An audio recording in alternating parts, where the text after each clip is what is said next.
Hello everyone and welcome to Caribbean Passport TV. We are in the midst of another exciting summer here in the Caribbean. It's time to relax and reflect on the beauty that surrounds us in this region of the world. Today on Caribbean Passport, we will once again experience the unique celebrations, vacation experiences, festivals, human talent, and the artistic creativity that all help to shape this region into what it is. African Emancipation celebrations represent an important period here in the Caribbean. Several events are staged over the course of July, leading into August 1st, Emancipation Day itself.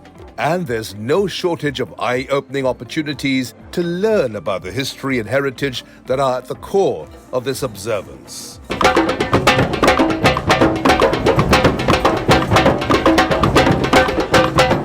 The combative artistry of capoeira, continuously pulsating rhythms of drums, spiritually inspired dancing, all combined with other colorful exhibitions of African culture. These signature elements of Emancipation Day celebrations are actually the culmination of weeks of events that lead up to this annual day of observance on August 1st. Not only does this occasion recall the end of African slavery in the British Caribbean, it's also an expression of African pride, a lesson in history, and an event that continues to evolve and stay relevant in this era of high-tech communication and globalization. It is the creation of business and development links between the Caribbean and the continent of Africa. In particular, that's the focus. And even linking with the wider diaspora. That's why we bring people from the United States from time to time as well. And it's something that's been having an impact on government policy as part of this whole South-South cooperation. And also you would notice that around this time you get a number of delegations coming in from African countries of all of that. So it's something that's grown. It means something to people now in large numbers. People will turn out on their tens of thousands on the streets on Emancipation Day now. At the present moment, emancipation celebrations are very much about the African heritage within a particular community coming to the forefront. And in Trinidad and Tobago, where Emancipation Day was declared a national holiday in 1985, the enthusiasm is very much in evidence. It means that at least one significant activity that speaks to the minds of Africans, that speaks to our sense of who we are, our identity within this multi-racial, multicultural society. It's an ongoing process. Emancipation, the concept of freedom is an ongoing engagement, and we constantly have to be reassessing and questioning ourselves about what freedom means to us. For every generation, they need to have that conversation, what freedom means. We are able to take the tremendous ugliness of this small portion of our history and create great beauty. And that is the true story of emancipation, that, you know, out of all of this tremendous suffering, we have been able to create all of this beauty. For many who attend the various events, emancipation celebrations have indeed come a very long way, with the potential to achieve a whole lot more. I'm here not just celebrating emancipation, but celebrating Trinidad culture, because we're celebrating African culture. And African culture is Trinidad culture. And everyone should be a part of this, not just African Trinidadians, but every Trinbagonian should be here, because we are celebrating Trinidad culture. Emancipation means more to me personally because I'm an African, but I'm also Trinidadian, and it's a part of our culture. It's so freeing, and it's good to come out and fellowship with other people around us, to be in community, because we all live together here in one country. There's so many diverse people and cultures and so on, and we need to celebrate each other. In the meantime, emancipation continues to captivate, provide a period of reflection, and serve as a source of pride for all to share in and admire.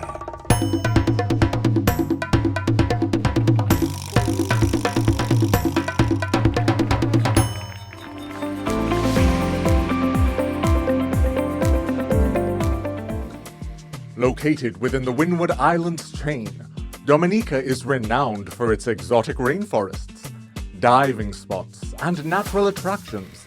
And when it comes to Dominica's travel industry and visiting adventure seekers, the iconic Fort Young Hotel and Dive Resort in Roseau is a heritage property that is world-class. This wonderful hotel has all the amenities required for a great stay, well-adorned rooms and suites, bars, restaurant, spa, gym, and so much more. First of all, I want to welcome you to the Fort Young Hotel in Dominica. It is a historical venue in Dominica, and for, of course, not just our guests, but also our local patrons who always partner with us throughout the years.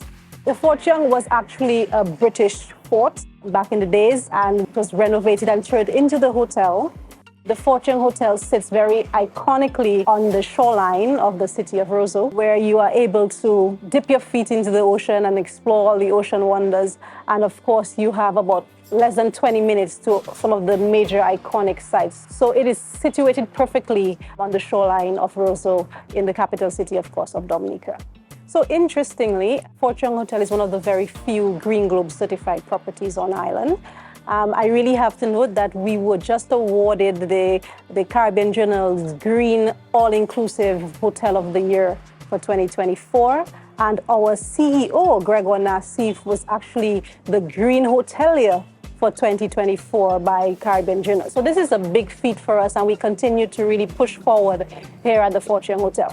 So of course, we made some major upgrades. We are now at 100 rooms, and we just included our new Fort Block section that houses our Fort Mountain View rooms and of course our Fort Ocean View rooms. We have added quite a number of new amenities to the fort to give persons that feel, that lounge feel, and of course that heritage feel to it. So you will notice that mix of the old and the new, giving it that real chic feel to it. So outside of the new rooms, we have added our new dive operations. We have 2 new dive boats operating tours for whale watching, snorkeling, diving, swimming with the whales. One of the most unique things about our diving operations is that we have our own shore diving experience right off our jetty. We are the only property in Dominica that offers that service.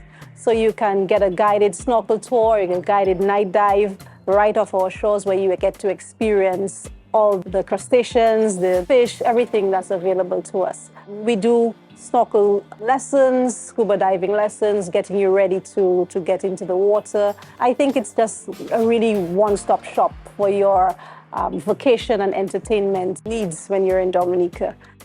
We've also opened up a new retail store.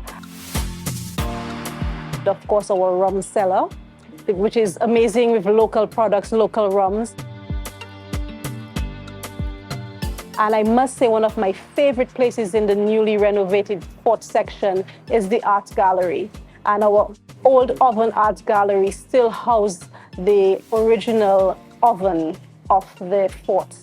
So this is, it's just amazing to be in there. You feel the history, you feel the newness, you feel, it's just a special place.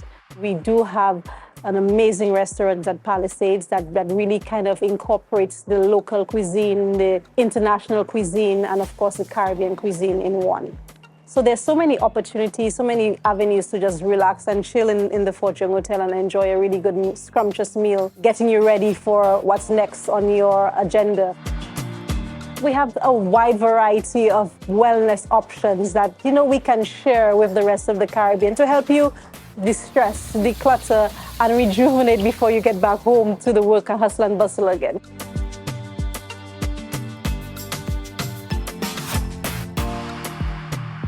So Dominica, I think, is definitely a destination that persons should keep on their radar.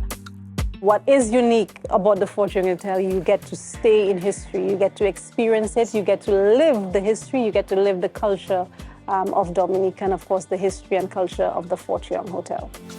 Just as Dominica itself continues to evolve naturally, its ecotourism reputation is increasing, and Fort Young Hotel is an ideal home base from which one can enjoy thrilling encounters within the rainforests and beneath the waves.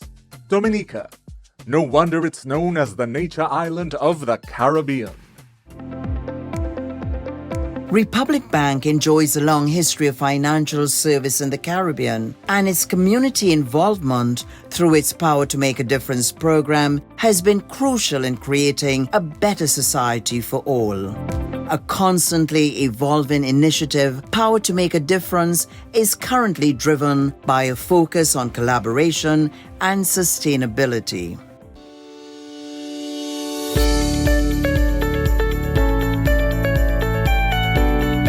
Since 1837, Republic Bank has been a cornerstone of Trinidad and Tobago's financial sector, and much more. It has long played a crucial role in this country's economic and social development, and this institution's Power to Make a Difference program is focused on providing support to organizations that play an instrumental role in helping those who face various challenges, not only to maximize their potential, but even acquire new skills. Republic Bank's Power to Make a Difference program actually has 4 focal objectives.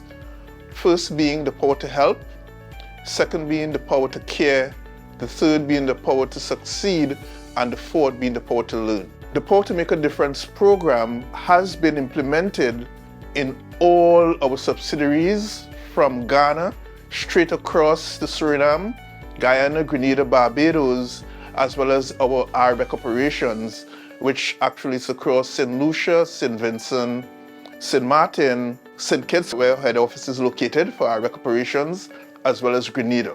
The Power to Make a Difference program is our commitment towards a better tomorrow across communities in the Caribbean, South America, and Ghana. Over the course of decades, this commitment has been reflected in the group's strategic investment in and sponsorships of programs and initiatives that seek to end poverty, improve healthcare access, empower the socially marginalized, and foster youth empowerment through literacy, sport, culture, and the arts.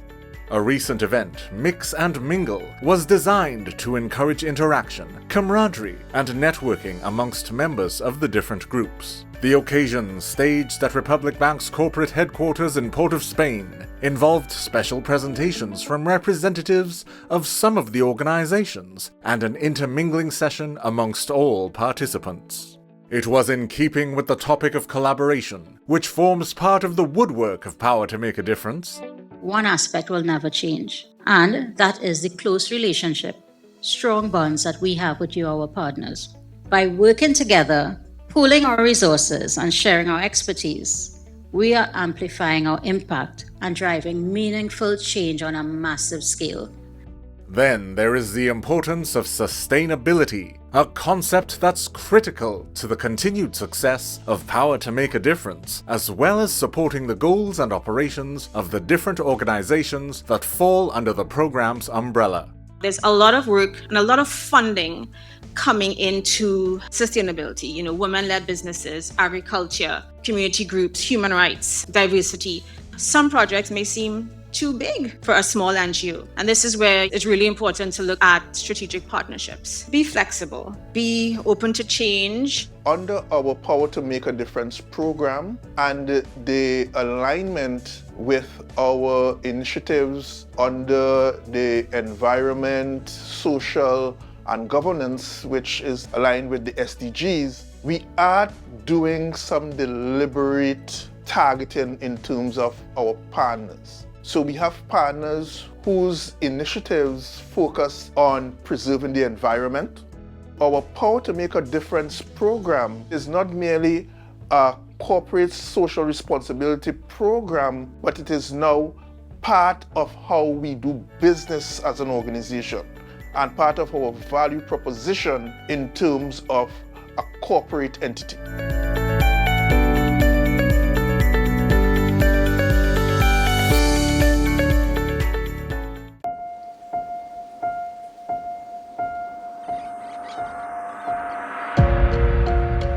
I've always believed that doing the right thing takes patience. It shows a deeper commitment to create something that people will enjoy for a long time to come. So we take our time to get El Dorado right. and we're taking the time to make the world's most sustainable rum. When we started our sustainability journey, it was not something that rum distilleries prioritized. But not us. We knew the impact on Guyana and on the planet was becoming more and more important to the rum we make. Guyana has a very unique environment, blessed with tropical rains and sunshine throughout the year. That is why 3/4 of the country's landmass is covered by lush, untouched rainforests, which is the home of over 1,200 different species of animals. Preserving the environment is the key to our El Dorado brand strategy. We aim at keeping the entire supply chain, from raw materials through the production process to the point of delivery to the market, in a manner that minimizes the impact of our operation on the environment. Rum making uses energy and makes waste. Back in 2010, we built a biomethanization plant to use the waste from the distillery to produce energy in the form of biogas. Adding to that, nearly 2/3 of our fuel that we use for power generation comes from liquefied natural gas, which emits 20% less carbon as compared to conventional diesel combustion. The CO2 we produce during fermentation is captured, treated, pressurized, and liquefied for use in soft drink according to PepsiCo's standard of 99.9% purity, as well as other industrial uses, thus reducing the release of CO2 gas into the atmosphere. But efficiency is where we make the big difference. Our new stills recovers and reuses energy so that we use less to make more. And with the bottling plant metering system, we're able to save on precious water. Rum is an integral part of our history as a Guyanese people, and El Dorado enjoys a very close relationship with the communities in which we operate. Our DDL Foundation and cadetship programs provide educational opportunities for young Guyanese so that the next generation can enjoy this world that we are striving to protect. I do believe that because rum is a product from the agriculture sector, the environment is absolutely key in terms of rum production on a sustainable basis. And that is why our goal is to keep El Dorado as the one brand that has the smallest footprint when it comes to rum on the international market.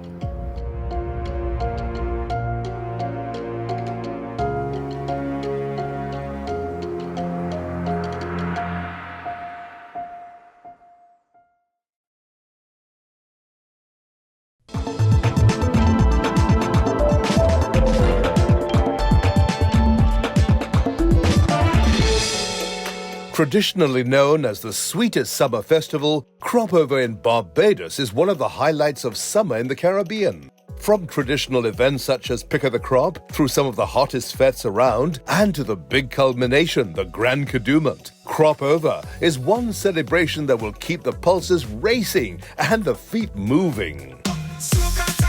Barbados is internationally famous for its stunning scenery, its attractions, and its non-stop schedule of events. Perhaps the most famous of celebrations is Crop Over, an expression of Barbadian pride and a portal into the island's exciting culture.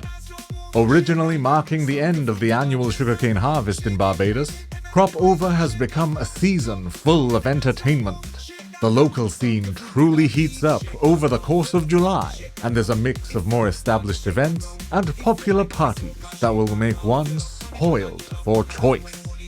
These include the Junior Cadoument and the Junior Monarch Finals, while the Bridgetown Craft Market will be in full swing. The Pick of the Crop Finals on August 2nd will see the best of the best Calypsonians on one special night. Finally, Crop Over will come to its memorable end for 2024 on August 5th with the Grand Cadoument, the signature closer to the festival, which will involve a parade of joyful masqueraders, all caught up in ecstasy. It will be the perfect way to end a series of exciting events from which you can choose what works for you. Or why not try to make it to all?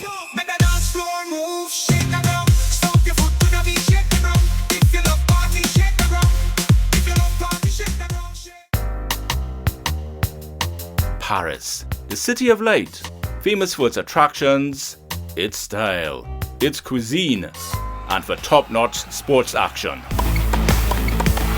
It's just as well that from the end of July through early August, up to 10,500 athletes from over 200 teams are expected to hit the streets of the French capital during the 2024 Olympic Games.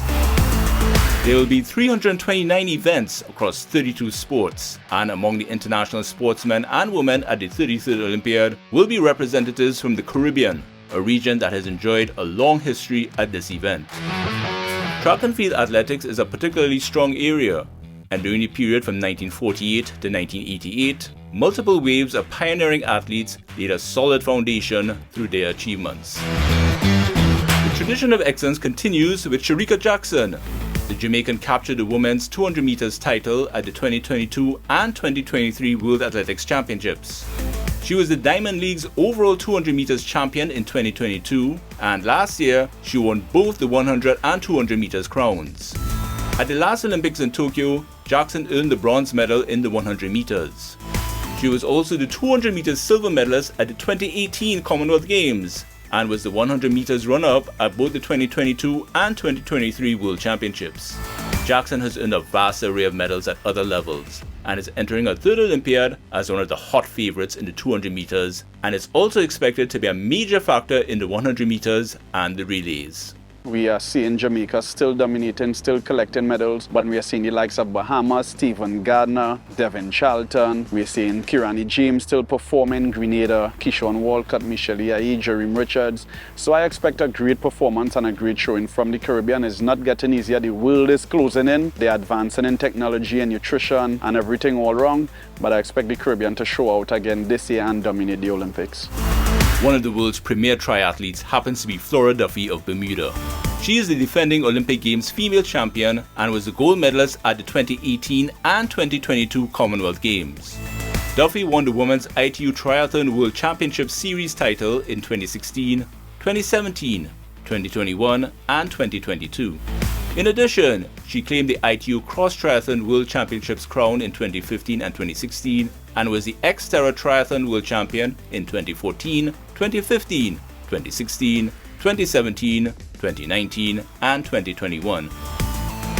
One competitor who continues to be on the up and up is Trinidad Tobago cyclist Nicholas Paul. Apart from earning UCI World Championship silver medals in 2021 and 2023 in the 1 kilometer time trial and the sprint respectively, he captured sprint gold medals at the 2019 and 2023 Pan American Games.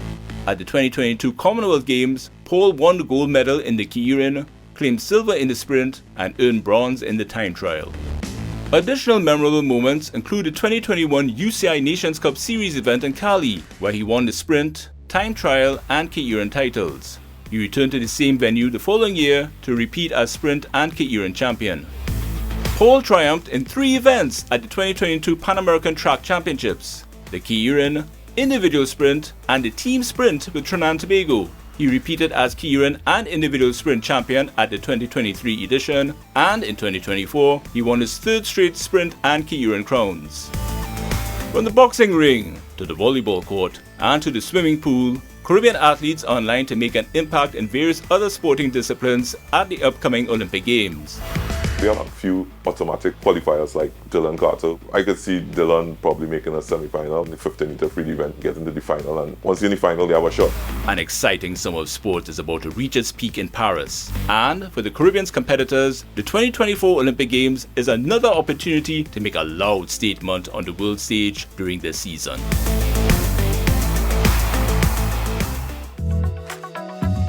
Stunning natural wonders, great historical attractions, exciting cultures. Caribbean Passport TV covers it all, and there's even more in store. The Caribbean is filled with artists and their creations. In today's episode, Caribbean Passport TV takes you to Antigua, where we explore the craft market in St. John's. Let's take a look.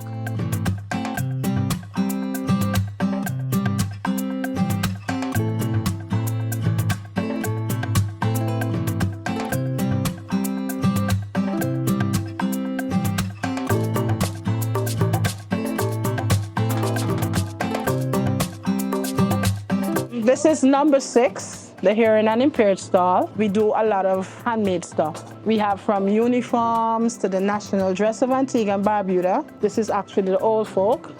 You know, it fits good on a little kid. We can do other sizes. Little dashikis, the national dress also. Well, there's two types. You know, this is for the independence and this is the heritage. And then we have a variety of uniforms, JT Ambrose, preschools, Green Bray. Behind the sewing machine, this is Phyllis Jeffrey. She is the sole co-owner of the business. She's hearing and impaired. I've been around them for more than 20 years. So I'm trying to learn the sign language thing now. I'm actually helping the disability people. There's some of them, they can't walk, but their hands are good, so they do craft. This is our work table where we do our flags. We're actually doing one for the dashboard of a car. So as you see, we have in progress a St. Kitts flag. This is the Antigua and Barbuda flag, which is one of the beautifulest flags in the world. This would take probably 2 weeks, 3 weeks if more than one person's put their hand to it. So as you see here, the black for the people, the gold, the sun, the blue is the ocean, white is purity, and the red is the blood of all people, you know? It's very nice. This is a canvas, okay? And this is wool, which we purchase the wool. We cut them to bits, and you're gonna use the interlock pin. You're gonna push it here, you know. Bam. Disability Association is a non-profit organization. They make a lot of funds by doing the craft work. So when we do the craft work, if they get assistance and we get it sold, then they use that to assist others with hearing aids and, you know, stuff like that. So we take donations, whether it be in material, it could be a pack of wool, it could be the matting, you know, something. We appreciate whatever it is. Even if we don't get sales, we still take donations. You can just make a small, you know, donation so that she can give it to the office. And we can also, that would help to purchase hearing aids for people that can't afford it. So when next you're in Antigua, be sure to drop by and get your very own creation. Let's support our friends in the islands and keep our communities strong. See you on our next craft market segment in Dominica. The skills, the thrills, the excitement and the high hopes. It was definitely a mind-blowing experience, and the best part of it is that there's always more to look forward to on future episodes of Caribbean Passport TV. Until next time, take care everyone. Bye.